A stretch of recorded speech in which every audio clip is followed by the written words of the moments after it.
নমস্কার, আমার চ্যানেলে আপনাদের স্বাগত জানাই। আজকের recipe crispy chilli baby corn. সন্ধ্যাবেলা এটা আপনারা স্ন্যাক্স হিসেবে খেতে পারেন, বানিয়ে দেখবেন, অবশ্যই ভালো লাগবে।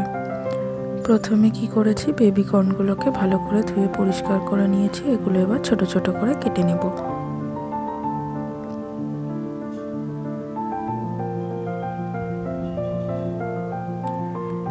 কাটা হয়ে গেলে এগুলোকে ভালো করে ধুয়ে নুন জল দিয়ে একটু ভাপিয়ে নিয়েছি।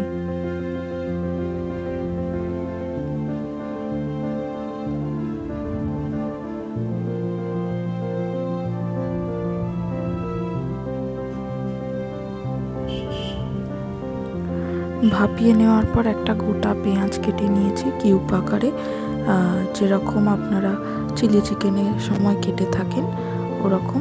আর 3টে রসুন নিয়েছি, ছোট ছোট করে কুচি করে নিয়েছি, 3টে রসুনের কোয়া আর কি। আর নিয়েছি 2টো কাঁচা লঙ্কা, ওগুলোকেও ছোট ছোট করে কুচিয়ে রেখেছি। এরপর অন্য একটা পাত্রে 2 চামচ ময়দা, 2 চামচ কর্নফ্লাওয়ার, অল্প একটু আদা বাটা, গোলমরিচের গুঁড়ো, লঙ্কা গুঁড়ো, হলুদ গুঁড়ো আর সামান্য পরিমাণ মতো নুন নিয়েছি। দিয়ে ভালো করে মিশিয়ে ওই আগে থেকে ভাপিয়ে রাখা যে বেবি কর্নটা ছিল ওটাকে মিশিয়ে নিয়েছি, ভালো করে মেখে নিয়েছি।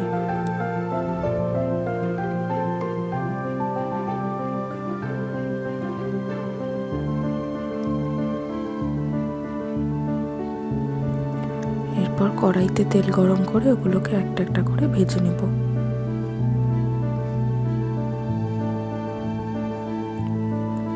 এটা সন্ধেবেলা আপনারা গরম গরম কফির সাথে খেয়ে দেখতে পারেন, অসাধারণ লাগবে। যারা চিকেন খান না তারা তো অবশ্যই ট্রাই করে দেখবেন, যারা চিকেন খান তারাও ট্রাই করে দেখতে পারেন, খুবই ভালো লাগবে।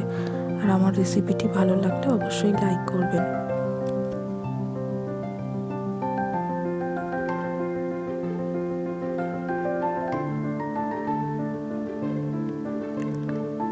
ভাজা হয়ে গেলে ওগুলো তুলে নেওয়ার পর ওই তেলের মধ্যে দিয়ে দিয়েছি রসুন কুচি, কাঁচা লঙ্কা কুচি আর ওই কেটে রাখা পেঁয়াজ কুচি।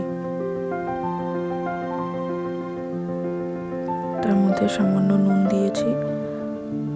হালকা ভেজে নেওয়ার পর ওর মধ্যে সসগুলো দিয়ে দিয়েছি, tomato sauce, soya sauce, vinegar, অল্প একটু লঙ্কা গুঁড়ো, কয়েক দানা চিনিও দিতে পারেন স্বাদের জন্য।